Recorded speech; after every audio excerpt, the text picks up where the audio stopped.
That's what family is. It's about fighting for something bigger than yourself.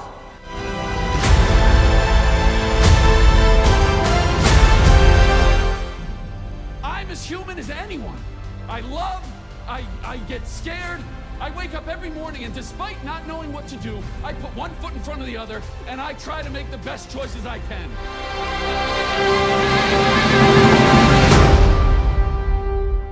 Ever since Avengers Endgame brought Marvel's Grand Infinity Saga to a close, the superhero genre has been in what I would call post-Endgame crisis. For Marvel, the issue wasn't just their biggest story had ended, it was that the films that followed lacked the narrative cohesion and emotional weight that made their earlier phases so engaging. And now, we have forgotten how exciting it was to wait for a new Marvel movie. Building theories, discussing with your friends after the film premiere, all those feelings somehow got lost in the new Marvel era.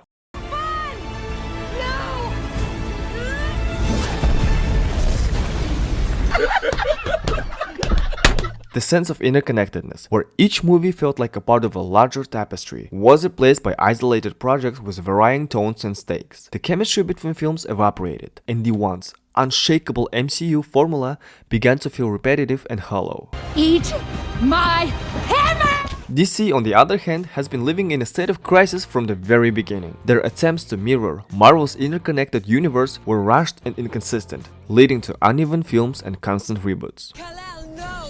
That's not to say both studios failed entirely. Standout projects like the Batman, Guardians of the Galaxy Vol. 3, and the Spider-Man Across the Spider-Verse proved that the creativity and compelling storytelling can still break through. But these were exceptions, not the norm. Let's start with Marvel, because they were on top of the world for so long that people almost forgot failure was possible. After Endgame, Marvel's movies started feeling disconnected. The Infinity Saga had this clear through line. Even the weaker entries still felt like puzzle pieces in a bigger picture. Post-Endgame, it was like each movie existed in its own little bubble. We had Eternals, which honestly most people have already forgotten existed. Doctor Strange and the Multiverse of Madness promised us an epic multiverse story, and instead gave us, well, a lot of weird cameos and a plot that was somehow too much and too little at the same time. Thor: Love and Thunder tried to capture the magic of Ragnarok, but ended up feeling like a parody of itself. And then, there's the whole Disney Plus problem. Instead of big moments being in theaters, they were spread across shows like WandaVision, Loki, Hawkeye, Secret Invasion. Let's be real here, most people didn't watch all of them. So now, if you missed a couple of series, you would go into next movie feeling lost. It was fast food storytelling. Quick, easy, and kind of the same every time. But after a while, people wanted a real meal again. I like it. You need to be conscious of the way that you look. Walking around here all that ash on your head. Now DC's situation was different, but not really better. While Marvel was coasting on a decade of goodwill, DC was constantly hitting the reset button. The DCEU never had the careful build-up the MCU had. Man of Steel was solid. Batman vs Superman tried to do too much too soon. And Justice League was Justice League. There were of course flashes of brilliance. Robert Pattinson's Batman proved you could still tell a grounded, compelling superhero story, but there was no consistency, no shared vision, and every time DC started building something, it collapsed under its own weight. And now we get to the 2025, what feels like the peak year of this whole post-Endgame slump. Both Marvel and DC have been forced to face reality. The audience isn't going to show up just because there's a cape in the trailer anymore. Break the rules and become a hero. I do it and I become the enemy. That doesn't seem fair. Kevin Feige, the man behind Marvel's rise, seems to be realizing that speed kills. Instead of cranking out as much as content as possible, the focus is shifting to long-term storytelling again. On the other side, James Gunn is stepping in for DC. And love him or hate him, James Gunn does know how to tell a superhero story with heart. His new Superman movie could be the clean slate DC desperately needs. I'm as human as anyone. Let us begin with Fantastic Four First Steps. This is Marvel's attempt to reintroduce one of its most iconic teams after years of misfires. On IMDb, viewers frequently highlight its retro-futuristic aesthetic and the chemistry of the cast as its strongest points. There is a shared statement that this is, without a question, the most cohesive and charismatic live-action version of Marvel's first family yet. Critics on Rotten Tomatoes, where it holds a strong score in the mid-80s, praise the film for leaning into the family dynamic as its core, rather than chasing spectacle enjoyable for its own sake. The tone feels both nostalgic and refreshing, an accomplishment in an era where most Marvel films have been accused of blending together in style and rhythm. That being said, some audience members note that while it's a promising new start, it doesn't feel groundbreaking. Pacing issues and occasional tonal inconsistencies prevent it from truly soaring. It succeeds, but in a safe way, a carefully measured first chapter that hints at more ambitious things to come.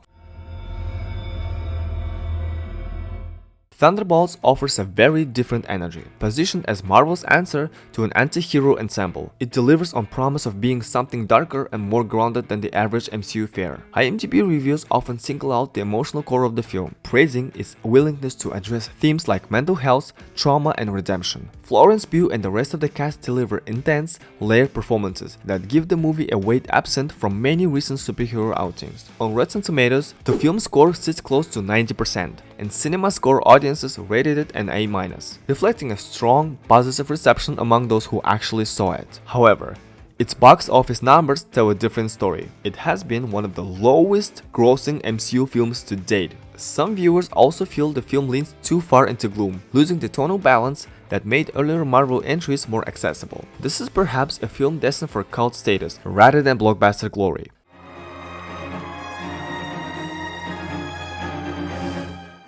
Then there's Superman, James Gunn's ambitious reset for the DC universe. The film has been widely described on IMDb as fun, earnest, and visually striking, with many praising David Cornsweet's turn as a hopeful, confident Man of Steel, and Rachel Brosnan's emotionally rich Lois Lane. James Gunn's tonal balance equals parts sincere and slightly goofy, has won over a large portion of the audience, with Rotten Tomatoes scores in the low 80s and a solid A- CinemaScore. The inclusion of elements like Cryptid as Superdog may sound risky on paper, but in execution, it reinforces the film's sense of optimism and warmth. However, some critics argue the film is overstuffed, too many characters, and subplots dilute the emotional impact, and the CGI-heavy third act occasionally undermines the sincerity of earlier scenes. Still, for many viewers and myself, Superman represents exactly what DC has been missing: a film unafraid to embrace joy and idealism without irony.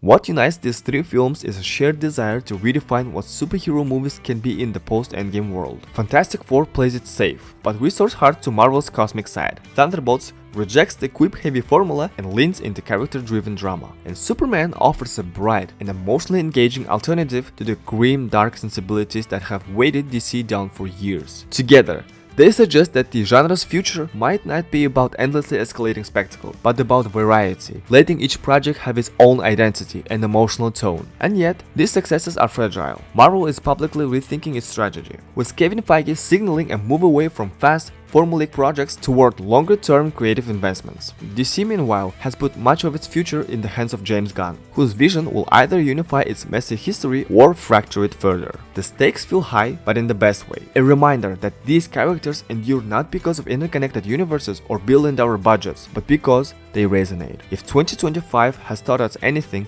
it's that superhero films are not dead. They're just evolving. The Fantastic Four may have taken their first step. The Thunderbolts may have marched into riskier territory. And Superman may have taken flight again. But the real test will be whether these creative sparks grow into something lasting.